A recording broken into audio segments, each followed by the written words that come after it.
Ito ang Consuelo Beach na matatagpuan sa Barangay Consuelo ng bayan ng Macabebe sa lalawigan ng Pampanga. Welcome to Macabebe. Baka yung side na to. Ang tubig na dumadaloy mula Pampanga River ay nakakonekta mismo sa Manila Bay.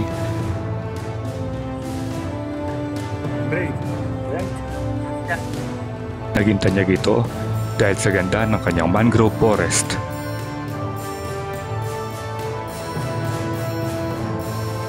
Naging paboritong pasyalan din ng mga gustong mag-picnic, sightseeing, biking, swimming, fishing, at magandang view ng sunset.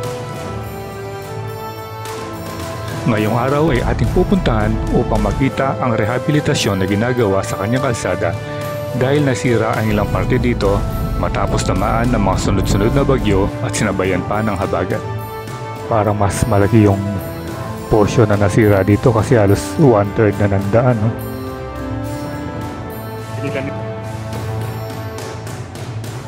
Binahuran nila ng sa gilid.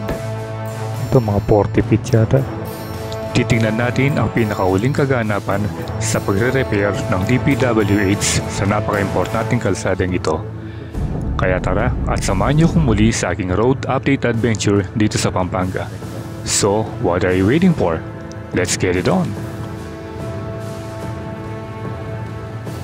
Mga 3 barangay na lang, mararating na natin yung Consuelo, which is Mayla, ayan. Welcome to Bebe Matwa. So kasalukuyan nating binababay itong dike ng Apalit Macabebe Masantol Road. So welcome once again sa ating panibagong vlog at pupunta tayo ng pinakadulong bahagi ng Macabebe. So actually yung daan dito meron parting Macabebe, meron parting Masantol. Pero yung pupuntahan natin dulo na yon ng Macabebe, which is the Barangay Consuelo. I-update natin kung ano ba yung kalagayan ng nire-repair na daan doon. Bali, parte pa rin to ng dike. Marami rin tayong nakikitang magandang bahay dito. Welcome to San Agustin. Parang malapit na ang piyesta dito.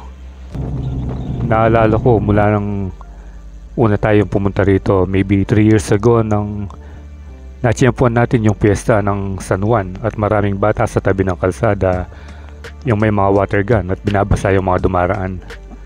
So naging tradisyon na nila dito yon. Dito naman sa parting lugar na ito, marami tayong nakikitang gumagawa ng mga kolong-kolong. So marami yung mga gumagamit ng kolong-kolong dahil halos mga nangingisda yung nandito. Welcome to Sagrada Familia. So siguro mga 3 barangay na lang, mararating na natin yung Consuelo, which is the farthest part ng Macabebe. Welcome Barangay Puti. So dito napapansin natin na medyo kumukonti na yung bahay. Unlike doon sa unang 2 barangay na dinaanan natin, medyo populated ng konti.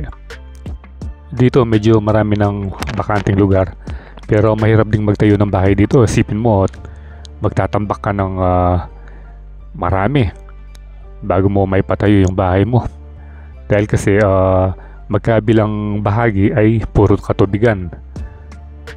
So dahil nga diki ito, kailangan mong magtambak nang sa ganun para makapagpatayo ka ng bahay. Okay, so finally narating na natin yung Barangay San Pedro. Bali ito na yung pinakauling barangay ng Masantol, at pagkatapos nito ay boundary na ng Masantol at Macabebe. And yung last na barangay, yun na yung Consuelo after the yung welcome arch ng Masantol. So nung last time na pumunta tayo rito, siguro mga summer yon, may nakita na tayong mga nire-repair na bitak-bitak dito sa may dike na ito. At tingnan natin ngayon kung ano na ba yung natatapos or kung ano na ba yung ginagawang improvements, dahil nangyari nga yung mga sunod-sunod na bagyo ay nagkaroon ng mga problema yung mga flood control projects ng iba't ibang bayan.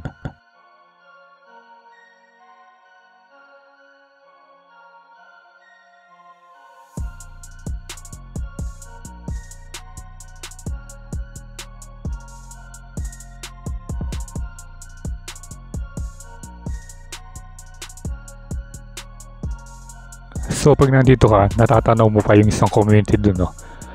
Sa kabilang bahagi ng ilog.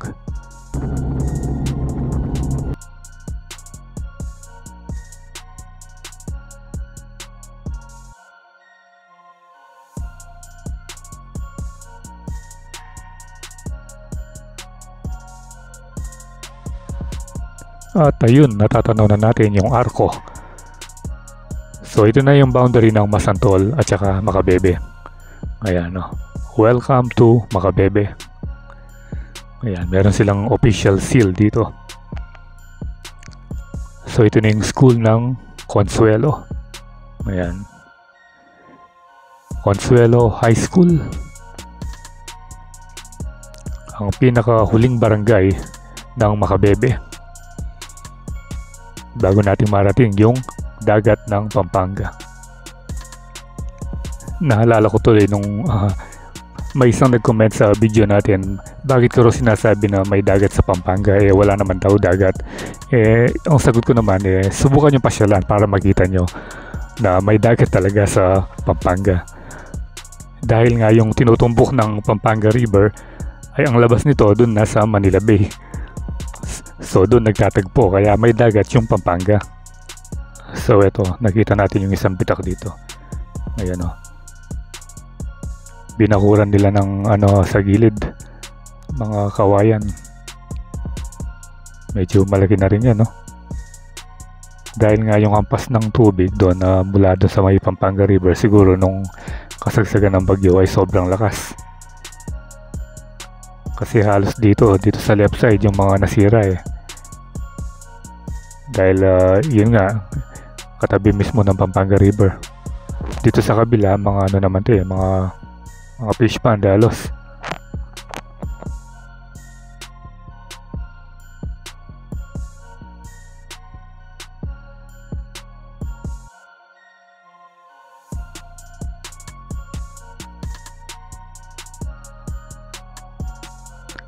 Dito naman yung mga pagawaan ng bangka.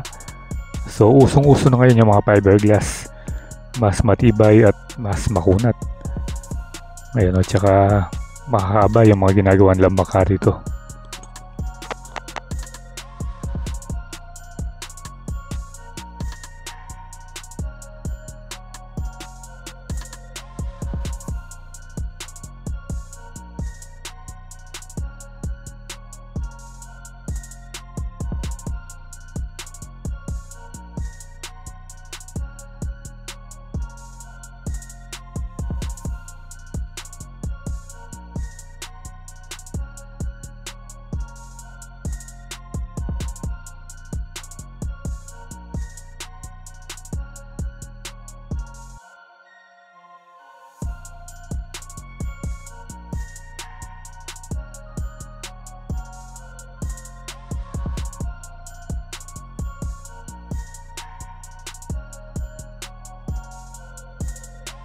So may nakita na naman tayong parte rito na nasira.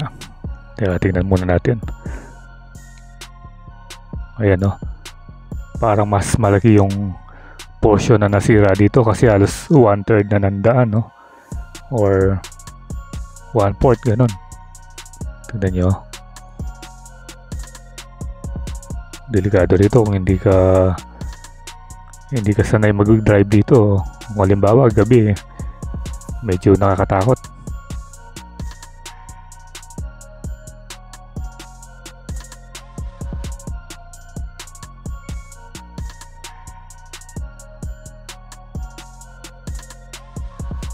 Tignan nyo rito, mas marami yung mga bangka. Kulay red naman yung mga ginagawa nila. Ayun, o. Usong-uso talaga yung mga fiberglass boat. Ito, may okasyon dito.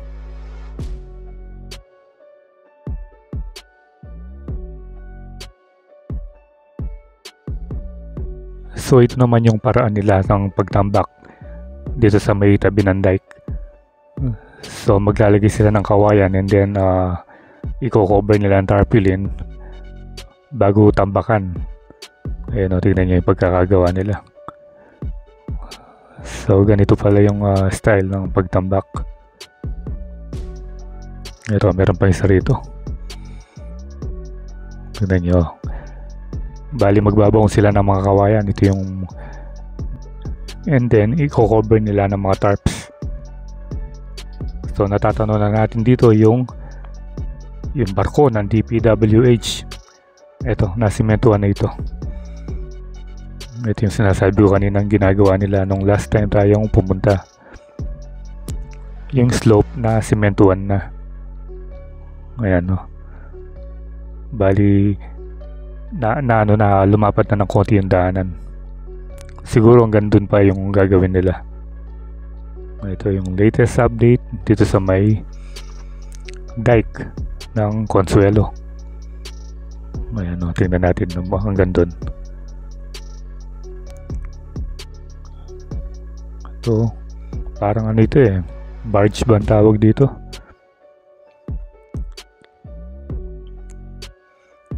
Ayan o, laki ng para siyang may barena doon sa harapan. Ayan o, tingnan nyo yung mga blade. So diretso pa tayo hanggang doon para makita natin ang kabuuan yung kanilang ginagawa. Dito tingnan mo, nagtambak sila ng ano rito. Ayun, ano kayang gagawin dito? Para magtatayo siguro ng ng building or what. Ito yung sinasabi ko sa inyo kanina. Ito bagong gawa itong mga cover na to. So at least may nakikita tayong improvement at medyo lumapad yung daan. Tignan natin kung hanggang saan ba yung mga ginawa nilang mga pang cover sa daan na ito.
So dito natatanong natin na nasira yung parte rito. Tingnan nyo, ayun yung mga ginawa nilang mga railings. Ayun na, nangahulog na. So parang malakas yung ampas ng tubig dito nung kasagsagan ng bagyo. Kasi nga malapad na rito. Ito na yung dagat ayun kitang-kita mo na. Tanaw na natin dito yung portion kung saan magmimbit yung tubig alat at saka tubig tabang. So tara, diretso pa tayo.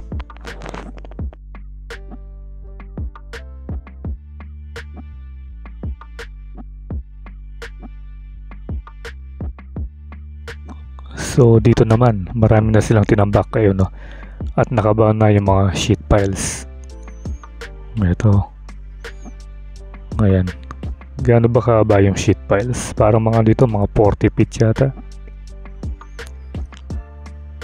Ayan. Kung ibabaon talaga yan, malalim na.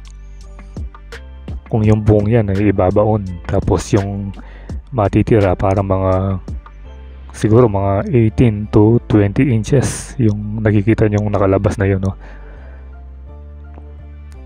Ganito pala yung paggawa. Pag dito ka tanaw na tanaw mo na yung mga kabundukan ng Bataan.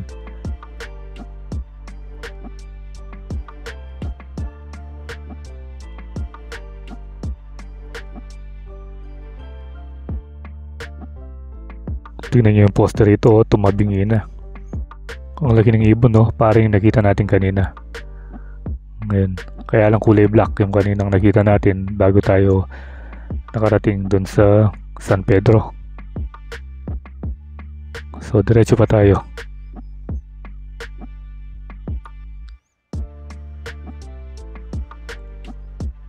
Ito pa yung mga sheet piles. Ayan, no? Pero walang nagtatrabaho dahil nga Sunday ngayon. Bukas na siguro sila mag-resume.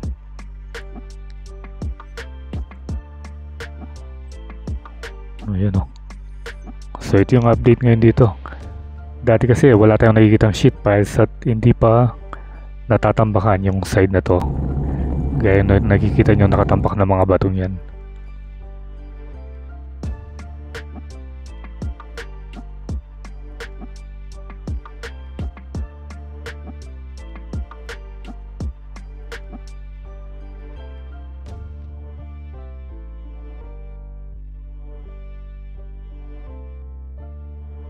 So pagdating natin dito, nagtanong tayo kay kuya kung pwede na bang pumunta ron.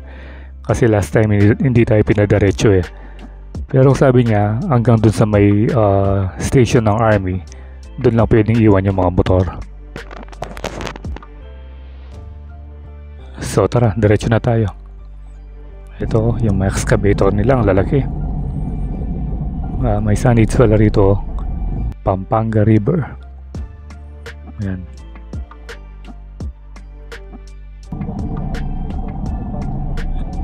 Tingnan niyo yung mga tinambakan nila rito. Para silang gumawa ng man-made beach. Ayan, o. Napatag nilang gusto. Ang ganda ng motor na to, ah. Econ Scrambler.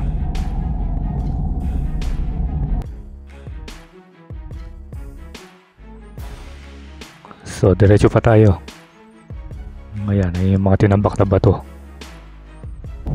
So maraming namamasyal dito tuwing Sunday at saka maganda yung weather ngayon kasi nung mga ilang araw umuulan eh, siguro nakakatakot dito, especially nung panahon na may bagyo.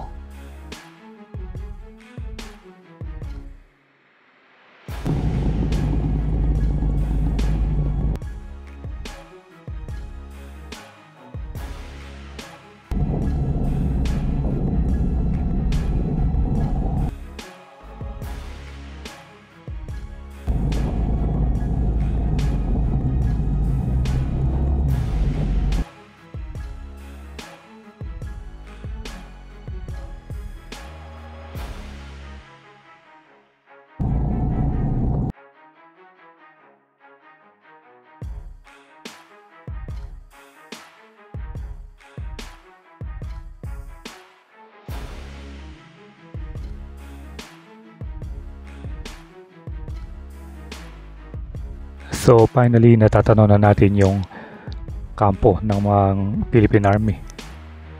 So dito na tayo magpa-park. Then maglalakad na lang tayo doon. Punta tayo doon sa rooftop, doon tayo magpapalipad ng drone para makita natin yung kabuuan ng dagat ng Pampanga.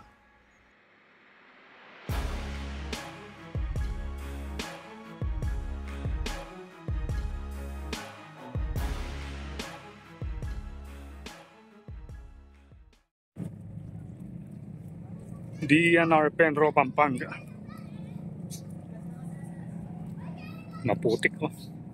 Bali yun yung US Army Patrol Base. Municipal Annex Building, Mayor Domingo B. Flores Hall. Ito. Marami siyang tubig ngayon. Ayan, yan yung dagat ng Pampanga. Balik tayo sa taas. So, nakarating tayo ngayon dito sa dulo ng Consuelo. Nung last time kasi inarangan na tayo dun eh. Ayan o.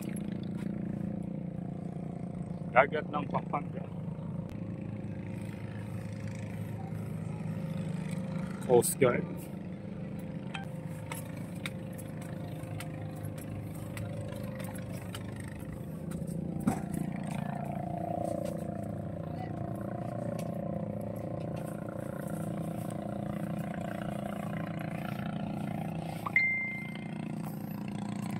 Last time galing tayo rito, ang dami naliligo eh. Pero ngayon wala. Pinawalan na siguro. Tapos may nagpipiknik doon.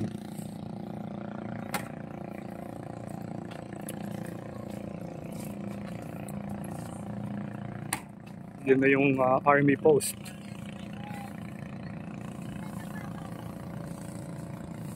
Ito, yung ginagawa nila. Simula rito. Hanggang dun.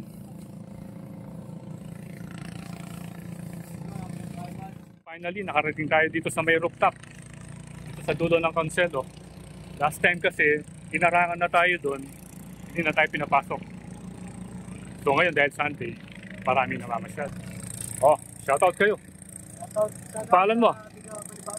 Balibago. Balibago ano no? Balibago Masantol. Akala ko Balibago Angeles. Oh. Ayan sila nagpipiknik oh. Buti hindi masyadong mainit no?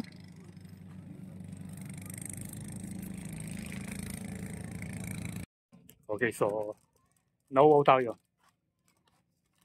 Binigyan nila tayo ng Sprite. Sprite din eh. May bounce sila nagpipiknik. Oh, sticker. Pangalan? Andre po. Andre. Then? Christian. Christian. John Mike. John Mike. Oh, hey madam. Myla po. Oh, Myla. Ayan. Oh. Mga kabataan sa taga Balibago. So yung Balibago dito lang, di ba? Dito. Dadaan ka dun sa may Delta. Mamaya pag pauwi, doon na tayo dadaan sa Delta. And then, diretso na tayo ng MacArthur bago tayo umuwi. So again, shoutout sa inyong lahat.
Okay, so buti na lang, hindi na umulan dito. Nakapagpalipad tayo. At nagiging visible na yung mga kabundukan ng Bataan. Ayun o. Medyo naaninag ko na yung yung cruise ng Mount Samat. So yung mga kasama natin kanina rito, umalis na. Nakapagmerienda pa tayo. Nakausap namin doon sa may bako yung nagtatrabaho or nagbabantay doon. Baka siguro sabi niya hanggang dito lang sa may detachment ng army, hindi na pwede yung pumasok yung motor. So hindi kami nagkaintindihan. Nakala ko hanggang doon lang. Kasi nung sinilip ko, ang daming tao, ang daming sasakyan. So I think hanggang dito na lang yung video natin. So kung umabot kayo hanggang dito, please do like, share, and subscribe. At mayroon din tayong Facebook page na like and follow. So ride safe always, kabayan. See you when I see you, and Kuya Landas is signing out.